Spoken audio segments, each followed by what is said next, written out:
Nagar, and I'm with you with the specific area of accounting and financial management for bankers.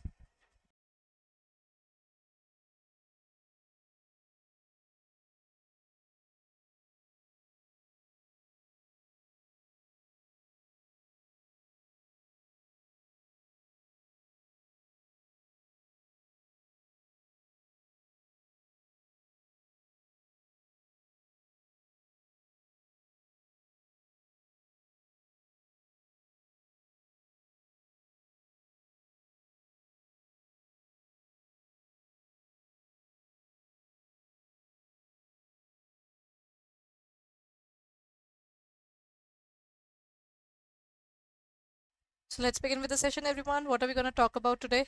Today we are going to talk about bank audit and inspection, a very important area.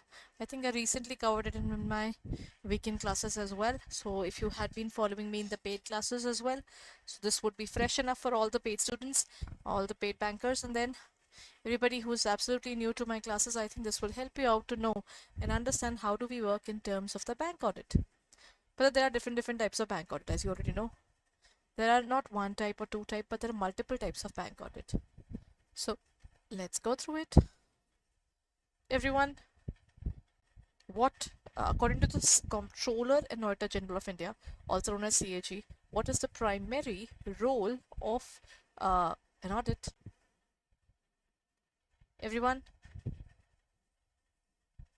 is it to ensure arithmetical accuracy of the accounts, or is it to ensure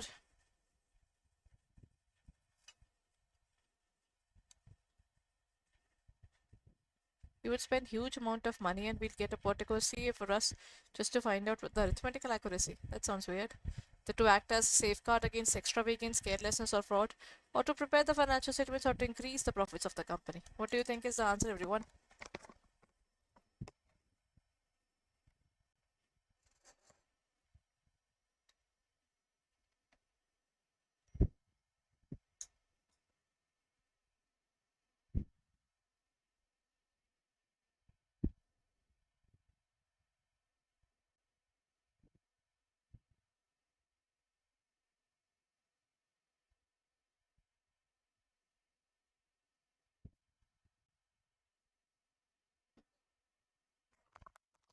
See, when we talk about the audit can be defined as a particular thing which is, they are just watchdog, not bloodhounds. So when we try to say that they are watchdogs, not bloodhounds, they're the people who would indicate there's a fraud coming up, there's a problem coming up, but they will not be uh, acting towards it, or they will be running towards it. So in this case, they are just trying to keep a check on whatever is happening with the organization. So in this case, what do they say? They say when we talk about this specific area, it says that it is done to safeguard against extravagance, carelessness, or fraud. The answer is B. What does the Chapter 10 of Companies Act 2013 deal with? Financial reporting standards, appointment and duties of auditors, then company taxation or company formation procedure, everyone.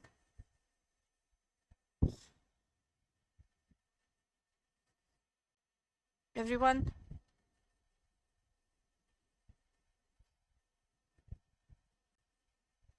what's going to be the answer?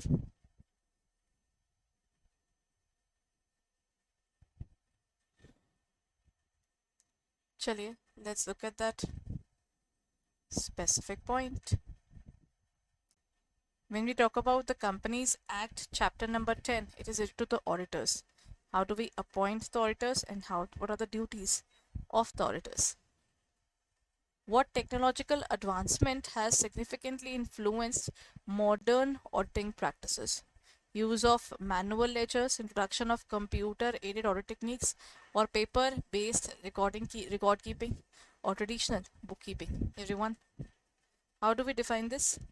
The technological advancements which have taken place in the auditing practice. But earlier, there was all the work was done manually. It was done through the files and all. Recently, not very recently, I think it's been good number of years now, that they have started doing it in certain way where they're talking about the use of computers in terms of not only this, but also the specific area of auditing as well. See, if I'm working through computers, then my checking should be done through computers only. Why should I take the printouts and do the work, right? So in this case, what they do is introduction of the computer aided audit techniques, CAAT. This is one of the tools that CA is used in terms of doing the audit. Done, everyone?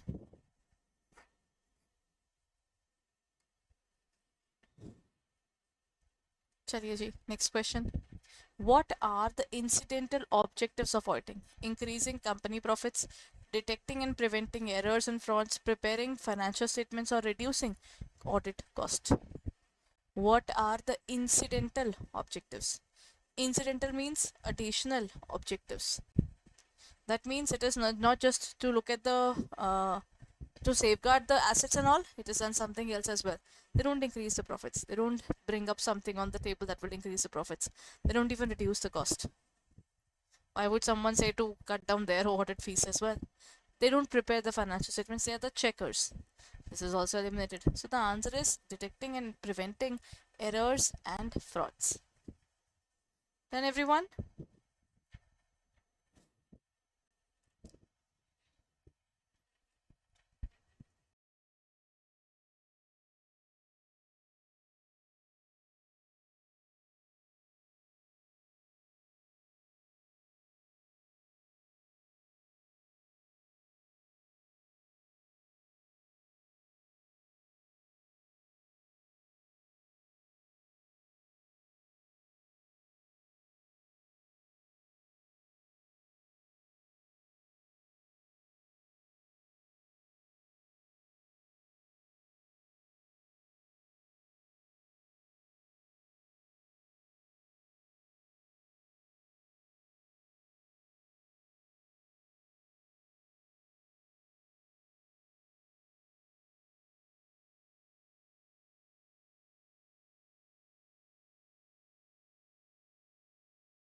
Okay, everyone, let's look at the next question.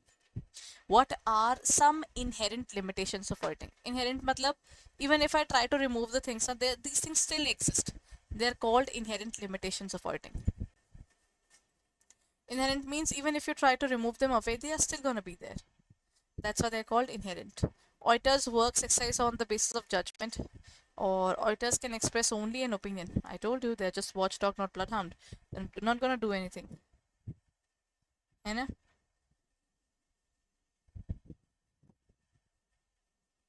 Everyone, next is auditor depends upon the explanation by others. Of course, the organization will give them the details only, then they will do something, na? है ना?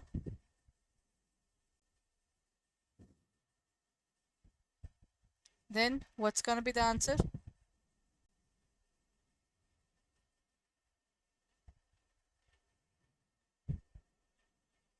The correct answer in this case is going to be all of the above. The point is, even if the auditors wants to remove the particular audit area, audit limitations altogether, when you are checking someone else's work, even if you try 100%, can you check it 100%? I doubt it. Auditors can express only their opinion. They're just giving the opinion. I've checked the books of accounts. This is a scenario, and that's it. Nothing else happens. Auditor depends on the explanation by others. Again, management provides them the details, so they rely on the details. They don't say anything else. है ना? In this case, the answer is all of the above. Acha, what is the primary role of the bank audit, everyone?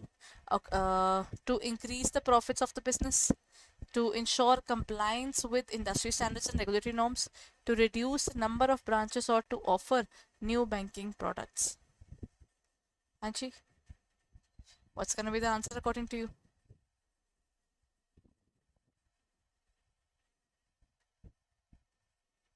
What is the primary role of a bank audit?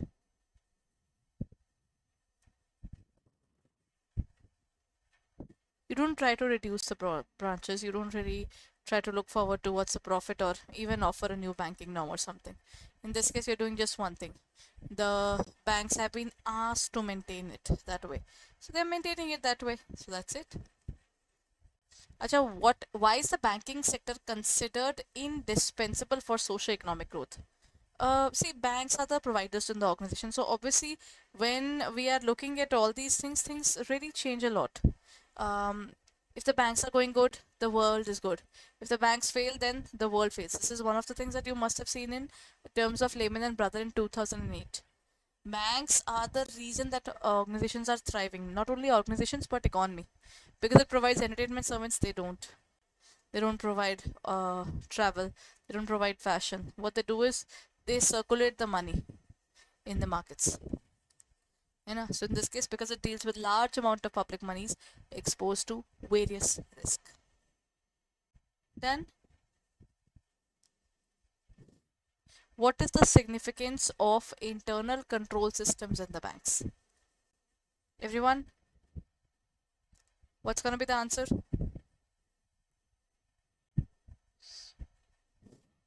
To ensure entertainment of customers? No.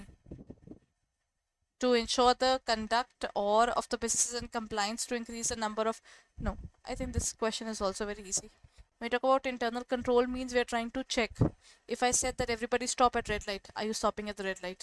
If I said that everybody move at green light, are you moving at green light? Without, when I'm not looking at you. That's the point to this internal control system. Huh? Internal control system means how strong you are in terms of the working there, in terms of rules and regulations following. So in this case, what's going to be the answer? The answer is very simple. It's B. To ensure the conduct of the business is in compliance with statutory or regulatory provisions. Acha, what is the scope of risk-based internal audit? But the risk, even if you try, you cannot eliminate. Everyone, if I'm living in my house, I'm trying to have 100% security. Ultimately, I'm living in my house. But isn't it possible that I can face any problem in my house even? The risk is everywhere. Even if you eliminate it, you cannot reduce it to zero. To focus only on transaction testing, to evaluate the adequacy and effectiveness of risk management procedures and internal control systems to increase bank profits or to handle customer complaints. What is the scope of risk-based internal audits? RBIA. It doesn't work on testing.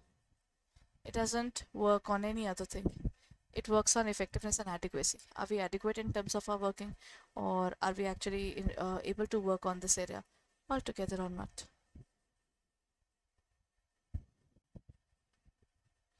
That is to evaluate the adequacy, effectiveness of risk management procedures and internal control systems. Acha, what is emphasized under the risk-based internal audit framework introduced by RBI? Increasing the number of branches, internal auditors' role of mitigating risks, reducing the banking or transactions. It is related to the risk mitigation. Everyone, mitigation and elimination are two different words. Huh? Mitigation means we are trying to reduce it. We are not saying that we are done with it. We are going to face these losses, so we are going to control it by doing something. है ना?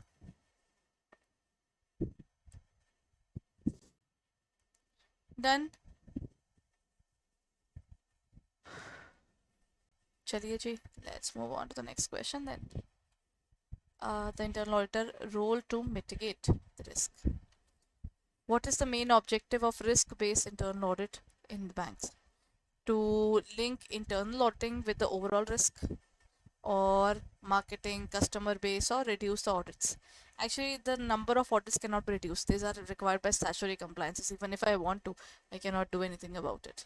And that's one part. So in this case, what's going to be the answer? To link the internal audit with the risk area altogether. That's the answer, everyone.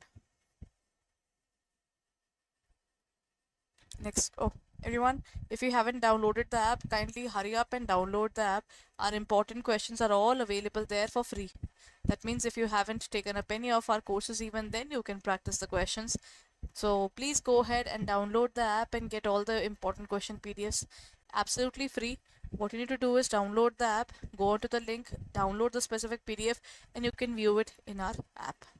So I think the best thing is to go through the app for that. Plus, if you're looking forward towards our courses, they are available at 81% discount currently.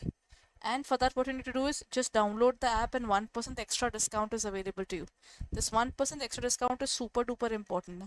Why? Because it can make a difference of at least 100 to 300 rupees, depending upon the kind of course that you are looking forward to. So every penny that you are saving is valuable, and every penny that you are investing is again valuable. So please make sure whatever decision you are taking it for the best. Then, Acha everyone, we're talking about RBI, na? So let's talk about the what is the primary focus of RBI? Audit the risk themselves. They're just doing the audit of management of risk. Matlab how they're managing it, because again risks exist. How do we manage it? Or increasing bank profits or marketing banking products? Everybody, what's going to be the answer? The answer is auditing the management of risk. We're just managing, we're trying to learn how to manage a risk. That is what we do in this case. What does RBI shift its focus from and to? From risk assessment to full-scale transaction testing, from marketing to risk management, from full-scale testing to risk identification and prioritization. Again, we look at the different types of risk, and then you find which one is the worst one. है ना?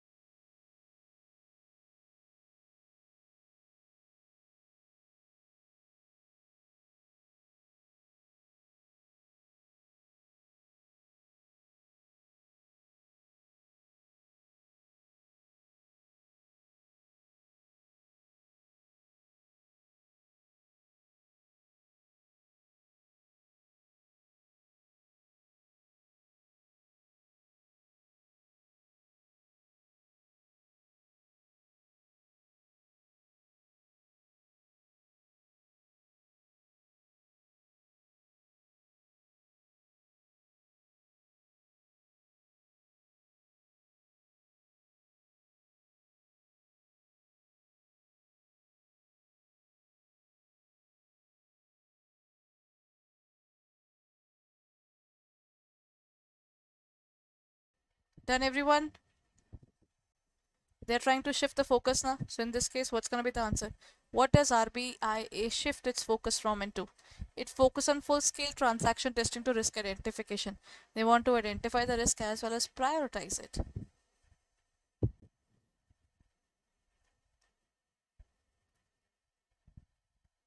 Hachi. Done. Achha, let's end the session here itself, everyone. But before I end the session, have you taken up our JIB May 2024 batches? If you haven't, then hurry up. Revision batches here. Crash Course 2.0 is going on. All these batches are available at the minimum price and the maximum discount. So waiting for more discounts, and again I think it won't work really out. So the best thing is, if you're looking forward to it, then hurry up and go ahead and enroll in our courses right away, because every moment taking away is an opportunity lost. What do you think? So just go through the specific area. See, the Mahapack 2.0 is available. This includes all our revision batches, crash course, comprehensive courses which were going on, numerical excellence batches also there. All these things in one particular area.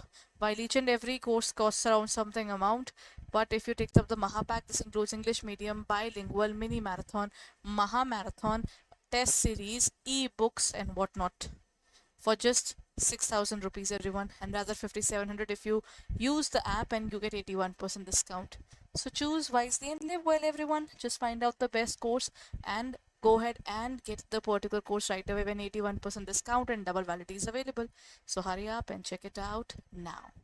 Thank you, everyone. Bye bye. Have a nice day.